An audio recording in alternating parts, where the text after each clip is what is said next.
Hello there, Rebus Forever here, and I'm going back to Animal Crossing after taking a break.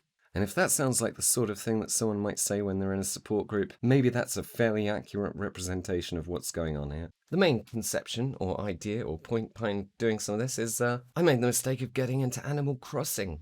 It's not something I ever imagined I'd enjoy. I mean, I wouldn't disclose that I enjoyed it publicly. Luckily, I don't think we can really call my YouTube channel public by any real measure. But every now and then, as I'm sure we all experience, life can sometimes be very lifey. And so I ended up taking a break from my Animal Crossing and neglecting it. The good thing about Animal Crossing is it's a world of your own making. There are obviously things you cannot change, but there's an awful lot that you can. That's why I made a burning landfill site. And at best I've attempted to fashion at least a degree of a dystopia. And with the real world being as terrible as it is right now, there's quite a lot of scope in terms of creating a horrific dystopia, and it's still being marginally, if not significantly better than the real world, and thus still a glorious and wonderful escapism. So as I install this update, welcome to my Animal Crossing, where I fear all of the animals will have left me, and probably the entire town will be burnt down. It has been a little while. So, obviously, this being my first time, coming back to Animal Crossing after a break, I have no idea how bad this is going to be. Every day begins as it must, being talked to by this lady dog. It is already fully antisocial time, so welcome to the small hours of Rebus Forever. Let's see the damage. I'm expecting everything's going to be weeds and it's all just going to be horrible. As you can see, here's my house. I went for the most goth, I did finger quotes there, house I could. Chose as many black options as feasible. Still looks a bit too charming. I've looked for options to board up the windows or something like that, but it just doesn't happen. This is me taking care of one of my money trees, so next time someone says to you that money doesn't grow on trees, here's the counter evidence. That said, once those trees have grown, you want to chop them down because they're entirely useless. As far as I'm aware. So, bye-bye tree. There we go. I've got wood.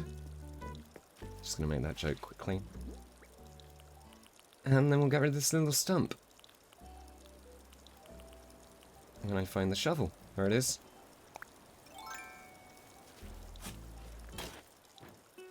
And that's that. You know, some people would say, why don't you kick that hole full of dirt so that there isn't an ugly hole there? But they get filled every day anyway, so it's alright, you know. Rank B. That's trying a bit too hard. I like to aim for a C in the decoration. And Mum sent me a cushion. Excellent. Got some weeds. To be fair, I know we're only as far as we are in. I was expecting this to be a lot worse. One of the reasons I stopped is because I didn't sell my turnips. I had about, I think, 200 grams worth of turnips, and then I remembered Monday morning that I had failed to sell them, or Sunday actually, because they need to be sold by the following Sunday. But yeah, it breaks my heart looking at all of these turnips. I'm gonna have to fix them. My kitchen, what I'm going for is awful. Corrugated iron. It's looking better than it has. Normally, I like to have as many cardboard box stuff in there. It's looking a bit flashy at the moment. Luckily, the turnips are bringing it down. Do you ever wish games had better inventory systems? I do, when I'm playing Animal Crossing. Also, for ambience, you can hear I've got the air conditioning in the unit in the background, just to add a slight hint of David Lynch. If I could get some nice zigzaggy or crazy floor with the black and the white and a nice red curtain wall, that would be lovely in one of my rooms. With my inventory taken care of a little bit, I can sort out my crazy clothes. I'm not entirely sure what event a masquerade ball mask and a skeleton suit is for, but if there is such an event, I'd attend it. If indeed I haven't already. That would do. Shorts and pants. Brilliant. I didn't mean to do that. I think I've forgotten what all of the buttons are. How do I open up my no, my room inventory? No, that's emotions. I'm trying to get into the proper actual inventory. Ah, there we go. Right click on the D-pad. It's quite the jump going from keyboard and mouse to a Switch controller when you take a bit of a break. What should we go for? It's going to be black. I want something scruffy. There we go, that's perfect. Fred Warne sweater. I would very much own that. Casual pants, not much choice there. Black, it'll do. And, last but not least, to keep it all going, hopefully some shoes. Here we are. Which ones? Lace up or... Really, it's just lace up all those other ones just down there on the left, and I prefer the lace up ones. So that's where we're going. Now I can get you people to stop looking at me in my pants and underwear. Although pants are underwear, so that was superfluous. Anyway, let's get dressed, for all the world to see. And we don't need those in the inventory. Not that anymore. I wish we could put the plants and the tree in there, but it just won't fit. Can fit an entire bathroom's worth of furniture in your inventory, but not one flower. No, not one flower, not in a pot. We could pick it, and that would be fine, but not in a pot.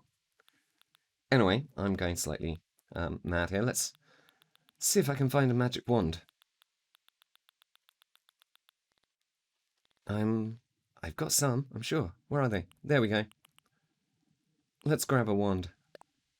Wands are magical because they mean that you can have like a selection of clothes and then alternate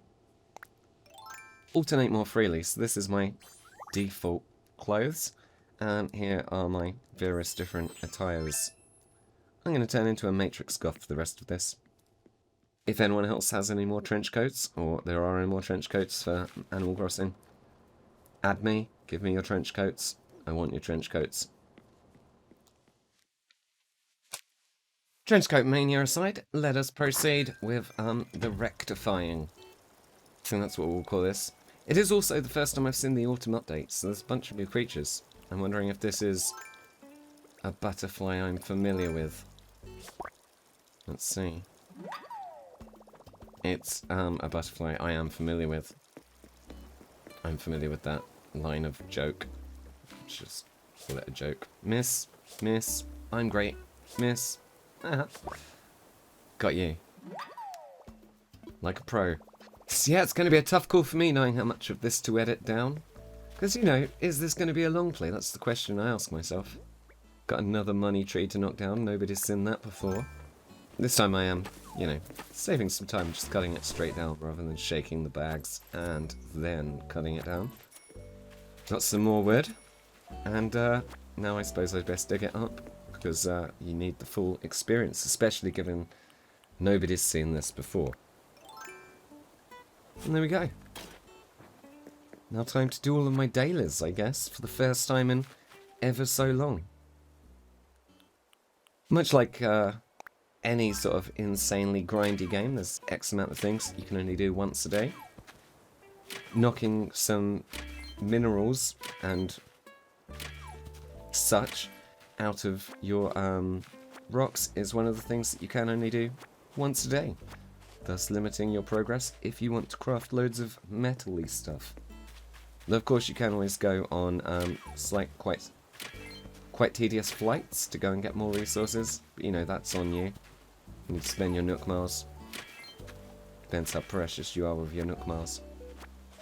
So ideally, this whole island would just be covered in black roses. But black roses are quite slow to produce. But we're going there. Eventually. One day. That's the aim anyway. Got some nasty weeds blighting my crops. I'm a bit lazy with watering the plants and such, because that feels like busy work on top of busy work. Which is really just a description of the game, I guess. Busy work on top of busy work, yeah. Another butterfly. Let's get you. Although you're no longer unique, so you are meaningless to me. Gonna have to face talking to Blathers at some point.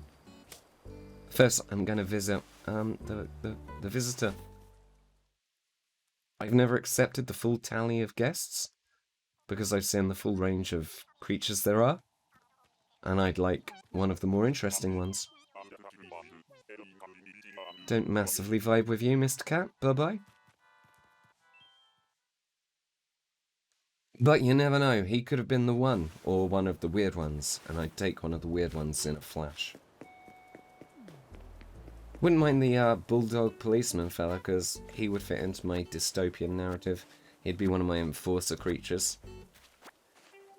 My long-term aim is to put all of the creatures that are subjugated on one part of the island, where we lack amenities, and then to have an inner party of creatures who live on the better half of the island, whose main job is to act as enforcers over the other half of the island.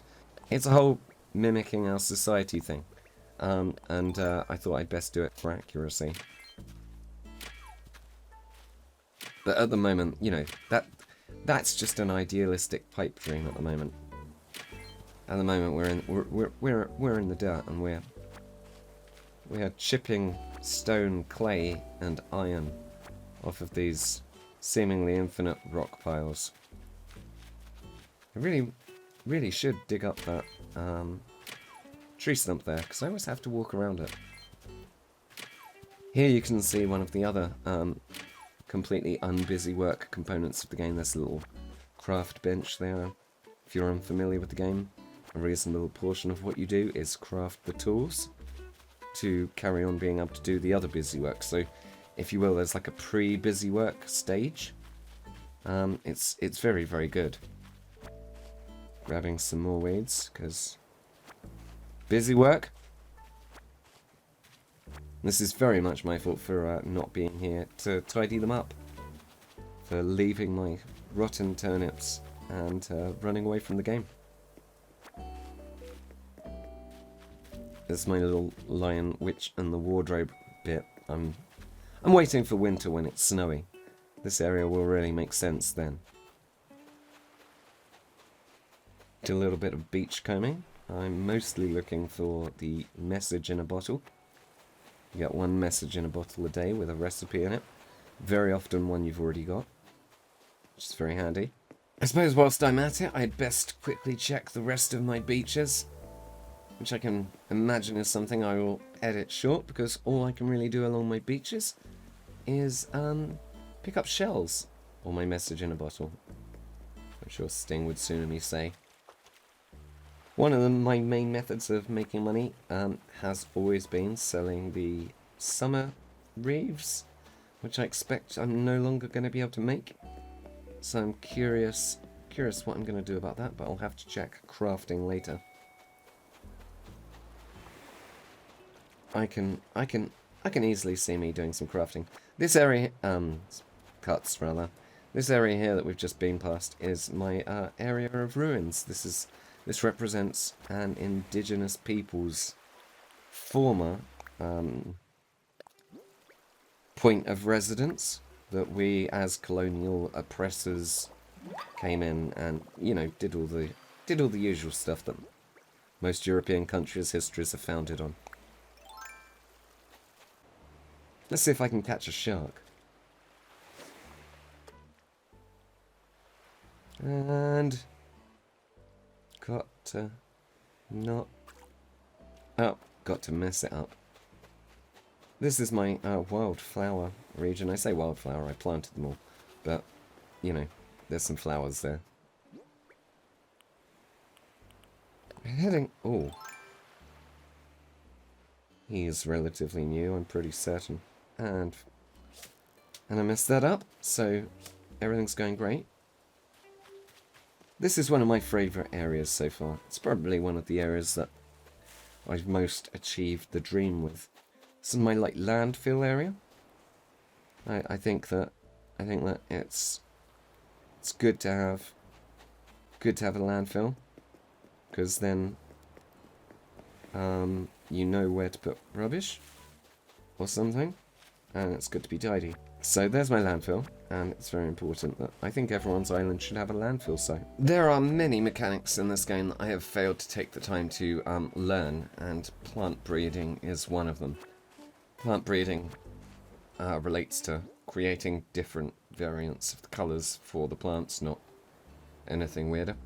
As you can see right before me, I found my first fossil, unless I've already found a fossil, but I think this is my first fossil that I found since I've been on camera.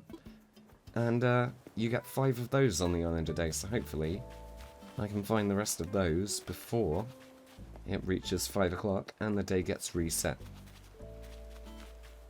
That will fill me with at least a degree of satisfaction, perhaps. Yeah, I'm feeling good about saying that was my first fossil. There's my gravestones. That is very cute. I was kind of shocked when I got a gravestone. I was slightly worried my game might be haunted. I'd put the gravestone there and then out would come like some sort of spooky creature and I'd be in a really shit film. You know the sort, the ones about social media, those horror films. This is, and I feel a bit bad about this, but this is legitimately an area I want to make nice. But as I said previously rather, this will be an area more so just for, you know, the inner party members. We certainly can't have any weeds growing here. You know, if you were like, say, a Patreon supporter or something, maybe you'd be allowed here.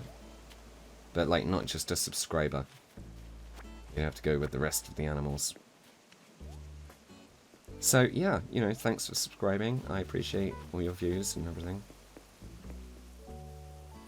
And that's my raised bed. There's a well down which we chuck dissenters, and there's this area here. You've got like the prayer pulpit where I give my sermons, and then you've got the giant bonfire where willing supplicants would, I think that's the right word, would chuck themselves into the fire as sacrifice to the island gods. Which I think is another important feature that I've not seen in previous Animal Crossing videos. Get a little hint of my labyrinth to be on the left. This area is due to become, in due course, my comms and navigation area, because of course you need to be able to keep your warships safe at sea and coordinate your armies overseas, which I assume my island has plenty. Did I even mention my island's called Airstrip 1? My island's called Airstrip 1. I thought that was about as dystopian as I could come up with without putting in words that they wouldn't like. And this is my avenue lined with trees, which if you're a fan of music, you might understand as a reference to a specific band. And a pretty awesome song, but it's not in the shape that I want it to be. It will in due... I keep on saying due course. It will eventually become an avenue lined with trees. Anyway, here is a money hole, and this is where, if you put money, you'll get a money tree. So I'm going to plant 10,000 bells, and in a while it will turn into 30,000 bells, and that's a good thing. I should probably hand this over to future me, who would probably be thinking that it's about time to end this video and separate this into 2 parts because of YouTube hating me when I've put up like 45 minutes of gameplay. But yeah, if you like my content, check out some more. Views, likes, comments, all of that sort of stuff helps motivate and encourage one to continue. But for now, and before anything exciting happens, I'll do like a little midway sign off. Oh no, a shark! Oh, that's the exciting thing. I guess you'll never know unless you watch part 2.